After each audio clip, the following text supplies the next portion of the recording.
दोस्तों, आपने हमारी उत्तराखंड की एक परंपरा अवश्य सुनी होगी, बीटा बंधन कर दो या बीटा बंधन करके किसी चीज का निष्कारण कर दो।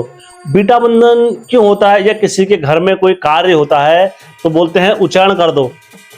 उच्चारण करने का मतलब क्या होता है और ये क्यों करा जाता है, बीटा बंधन से क्या क्या लाभ होते हैं, क्या क्या हानियां होती हैं, कितने समय तक बीटा बंधन सही रहता है और बीटा बंधन किन किन कारणों से करा जाता है, आज की वीडियो में मैं आपको इस वीडियो के माध्यम से बताऊंगा कि हमारे उत्तराखंड में एक बीटा बंधन की परंपरा क्या है।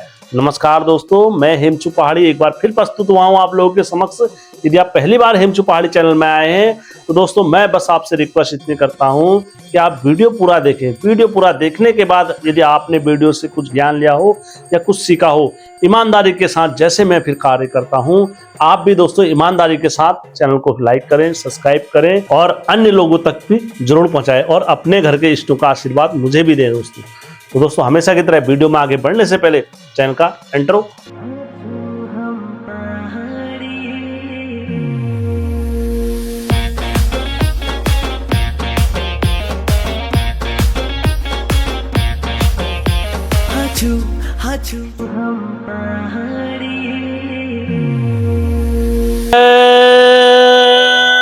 बिरकारा बजरंगी, हर हर हर हर हर हर हर हर हर महादेव। आप सभी भक्तों पर महादेव की कृपा और बजरंगबली का आशीर्वाद हमेशा बने रहना चाहिए दोस्तों आज की वीडियो में आगे बढ़ने से पहले मैं रिक्वेस्ट करता हूं, यदि आप लोगों के पास भी कोई ऐसी सत्य घटना या सत्य वार्तालाप हो, आप मेरे साथ अवश्य साझा करें। मेरा यकीन माने, मैं उस घटना को सत्य समझ के ही चैनल पर अपलोड करता हूं।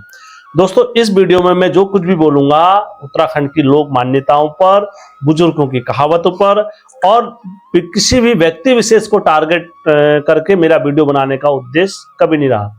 तो दोस्तों हमेशा की तरह वीडियो में आगे। तो दोस्तों आइए आज का वीडियो हम प्रारंभ करते हैं। सबसे पहले उच्चारण किसे कहते हैं। आज के समय में हमारे युवा साथी इसका नाम तो सुनते हैं, लेकिन इसका कार्य और इसका उद्देश्य क्यों करा करते थे हमारे पूर्वज, इस विषय में नहीं जानते हैं। तो दोस्तों इस विषय में वार्तालाप करते हैं। इसलिए आइए इसे हम एक सरल भाषा में मैं आपको समझाने का प्रयत्न करता हूं, इसे साथ साथ सीख। दोस्तों इसके हर क्षेत्र में इसका विधान अलग हो सकता है। मैं अपने बुजुर्गों के दिए द्वारा सीख आप लोगों के समक्ष रख रहा हूं। आपके वहां की क्या है वो मुझे कमेंट बॉक्स में बताना।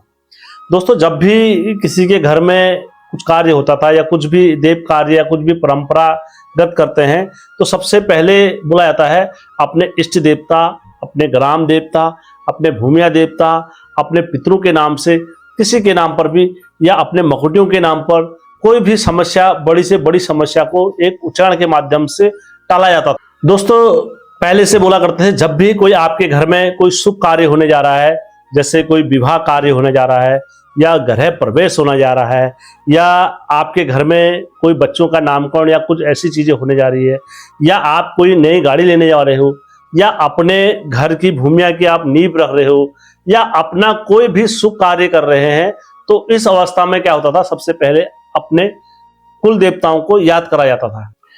हमारे पहाड़ों में एक परंपरा रही है पहले से ही, कोई भी शुभ कार्य हम करने जाते हैं तो अपने इष्ट देवताओं से संकल्प और उनसे आशीर्वाद लेकर ही उस कार्य को करा जाता है, चाहे कोई बड़ा से बड़ा कार्य हो।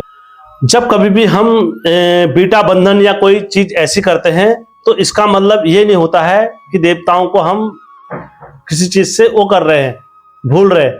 देवताओं को याद दिलाना होता है कि हम ये शुभ कार्य करने जा रहे हैं और हमने आपको भूला नहीं है। सबसे पहले हमने आपका नाम का पैसा उठाया है या सबसे पहले आपका नाम का हमने उच्चारण रखा है।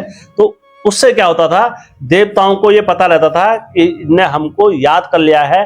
अब इस याद करने के कारण हमें दायित्व है इनके हर कार्य में हमें अब साथ देना है बराबर। जब कभी भी कोई ऐसा कार्य होता था तो बोलते थे हमारे पूर्वज किस तरीके से उस विधान को करते थे, मैं वो भी आपको बताता हूँ। जब कभी भी आप कोई शुभ कार्य करते हैं या उच्चारण करते हैं तो सबसे पहले अपने घर के इष्ट होते हैं, इष्ट के नाम से पैसे उठाए जाते हैं। उसमें चावल और थोड़ा जिसमें एक चावल एक रुपया ऐसे रखकर अपने इष्ट देवताओं के नाम से उच्चारण करते हैं। अपने साथ साथ मकुटियों के नाम से भी उच्चारण करते हैं। कहते हैं हे मेरे मकुटियों, हे मेरे घर के कुलंकारी स्टोर, क्योंकि दोस्तों हर किसी की जड़ कहीं ना कहीं से होती है, तो इसलिए मकुटियों को याद करना भी अति आवश्यक होता है।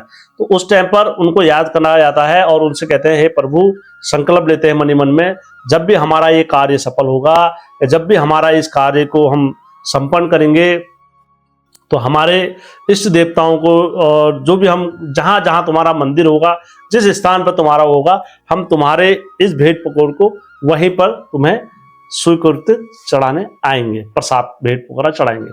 ये हमारे पूर्वज लोग कहा करते थे। जब ये कार्य सफल हो जाता है, जब भी कोई कार्य फिर संपूर्ण रूप से सफल हो जाता है, फिर वो अपने इष्ट देवता या ग्राम देवता के पास जाकर उसे नियमित रूप से सही विधि विधान से वहां पर या बतासे या फूल या दीप, जो भी उनको घी के रोट वगैरह जो भी चढ़ते हैं उनके इष्ट देवताओं का, जो उनके मंदिर का विधान होगा, उसको फिर वो उसी विधान से चढ़ाते हैं। मैं मिथ्या नहीं बोल रहा हूं, ये आप अपने गांव में इस चीज की परंपरा को पूछ सकते। ध्यान रखने वाली बात यह है कि ये अपने जो बिठाबंधन होता है अपने इष्ट देवताओं को याद दिलाने का चीज होता है कि हम तुम्हें भूले नहीं है, और हमें समय पर वो जो भी समय होता है हमें उस समय पर वो कार्य कर देना चाहिए। देवता भी खुश, आप भी खुश, और जितने घर के बूढ़े पितर हैं वो भी खुश। अब दोस्तों कई परिस्थितियों में क्या होता है, किसी के घर में पितर आ गया, बीटा बंधन कर दो, या किसी के घर में भूत आ गया, या किसी के घर में कुछ भी आ रहा है या कोई भी चीज हो रहा है, तुम बीटा बंधन कर दो। ऐसा नहीं होता है दोस्तों। बीटा बंधन उन परिस्थितियों में करा जाता है जब आपके घर में किसी पितर ने अगर आपको करार दे रखा है 6 महीने का या साल भर का या 1 साल का, तो आप उस टाइम पर उनको साक्षी मानोगे और उनको दिलाओगे कि हम ये पैसा उठा रहे हैं, ये बीटा बंधन तुम्हारे नाम से उठा रहे हैं। यदि तुम कहोगे तब जाके, तो जब तक वो बीटा बंधन बंद रहेगा तो वो पितर भी बंद रहेगा, क्योंकि उसकी स्वीकृति के साथ हुआ है। और यदि उनकी स्वीकृति नहीं हुई बीटा बंधन में, आपने उनका पैसा उनकी मर्जी के बगैर उठा के रख दिया, फिर दोस्तों पूरे घर में हलचल भी हो सकती है। आप इसलिए कभी भी आपके घर में बीटा बंधन उठाया जाता है या कभी देवी देवताओं के नाम से कुछ ऐसी सारी चीजें करी जाती है। देखो शुभ कार्य में तो अपने इष्ट देवताओं के नाम से उठाना उचित है, लेकिन अगर देवी देवताओं के कार्य में जैसे करार रखना है या कुछ करना है, तो आपको फिर उस टाइम पर अगर आप सामर्थ्य होगे तो आपको सारी चीजें करनी चाहिए। यद्यपि आप सामर्थ्य नहीं हुए तो आपको क्या करना चाहिए, फिर आपको उसकी समय सीमा बढ़ानी चाहिए देवताओं के सामने जाकर के। तो बीटा बंधन का उद्देश्य यह होता है कि आपको केवल अपने क्षेत्र का नहीं, दूसरों तक भी इस ज्ञान को फैलाना होता है कि बीटा बंधन केवल अपने इष्ट देवताओं को नाम उच्चारण करके उनके नाम से पैसा उठाना होता है। दोस्तों हर क्षेत्र का विधान अलग होगा, हर क्षेत्र की विधि अलग होगी, और आपके क्षेत्र की विधि क्या है बीटा बंधन के बारे में, तो आप मुझे YouTube के माध्यम से या कमेंट बॉक्स के माध्यम से या फेसबुक के माध्यम से, किसी माध्यम से भी अगर आप बताना चाहते हैं तो आप मुझे अवश्य बताएं। और मेरा यकीन माने दोस्तों, मैं आपके ज्ञान को भी यहाँ पर साझा करने का प्रयत्न करूंगा कि आपने सही बताया।